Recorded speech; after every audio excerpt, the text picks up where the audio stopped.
30वें वर्ष के चौथे महीने के 5वें दिन मैं बंधुओं के बीच कबार नदी के तीर पर था। तब स्वर्ग खुल गया और मैंने परमेश्वर के दर्शन पाए। यहोयाकीम राजा की बंधुआई के 5वें वर्ष के चौथे महीने के 5वें दिन को कसदियों के देश में कबार नदी के तीर पर यहोवा का वचन बूजी के पुत्र यहेजकेल याजक के पास पहुंचा और यहोवा की शक्ति उस पर वहीं प्रकट हुई। जब मैं देखने लगा तो क्या देखता हूँ कि उत्तर दिशा से बड़ी घटा और लहराती हुई आग सहित बड़ी आंधी आ रही है, और घटा के चारों ओर प्रकाश और आग के बीचों बीच से झलकाया हुआ पीतल सा कुछ दिखाई देता है। फिर उसके बीच से 4 जीवधारियों के समान कुछ निकले, और उनका रूप मनुष्य के समान था, परंतु उनमें से हर एक के 4-4 मुख और 4-4 पंख थे। उनके पांव सीधे थे और उनके पांवों के तलुए बछड़ों के खुरों के से थे, और वे झलकाए हुए पीतल की नाई चमकते थे। उनकी चारों अलंग पर पंखों के नीचे मनुष्य के से हाथ थे, और उन चारों के मुख और पंख इस प्रकार के थे। उनके पंख एक दूसरे से परस्पर मिले हुए थे, वे अपने अपने सामने सीधे ही चलते हुए मुड़ते नहीं थे।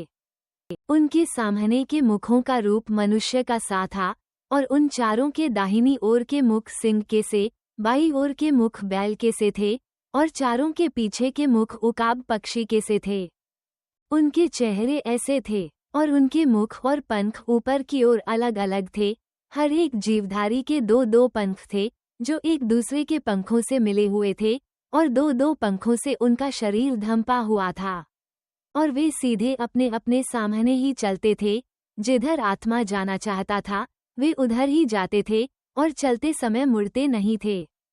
और जीवधारियों के रूप अंगारों और जलते हुए पलीतों के समान दिखाई देते थे, और वह आग जीवधारियों के बीच इधर उधर चलती फिरती हुई बड़ा प्रकाश देती रही, और उस आग से बिजली निकलती थी, और जीवधारियों का चलना फिरना बिजली का सा था। जब मैं जीवधारियों को देख ही रहा था तो क्या देखा कि भूमि पर उनके पास चारों मुखों की गिनती के अनुसार एक एक पहिया था।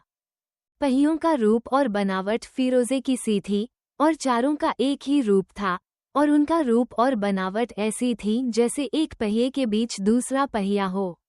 चलते समय वे अपनी चारों अलंगों की ओर चल सकते थे, और चलने में मुड़ते नहीं थे।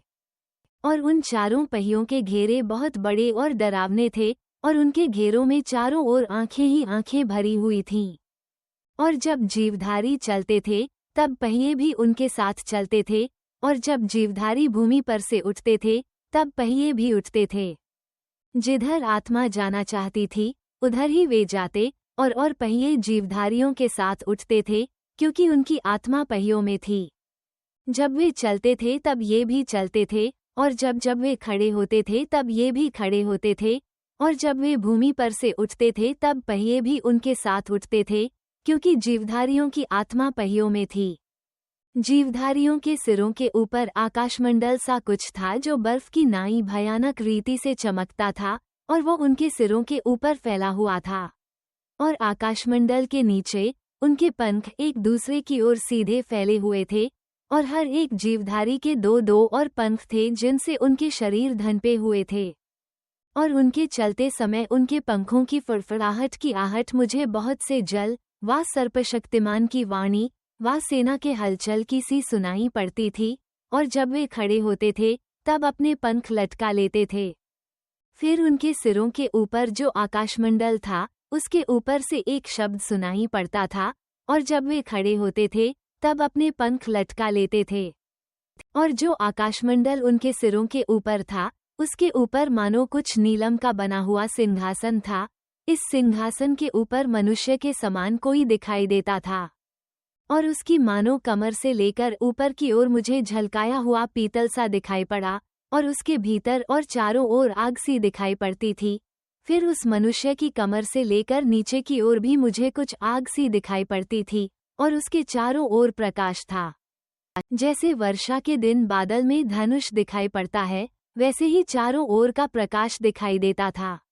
यहोवा के तेज का रूप ऐसा ही था, और उसे देखकर मैं मुंह के बल गिरा। तब मैंने एक शब्द सुना जैसे कोई बातें करता है।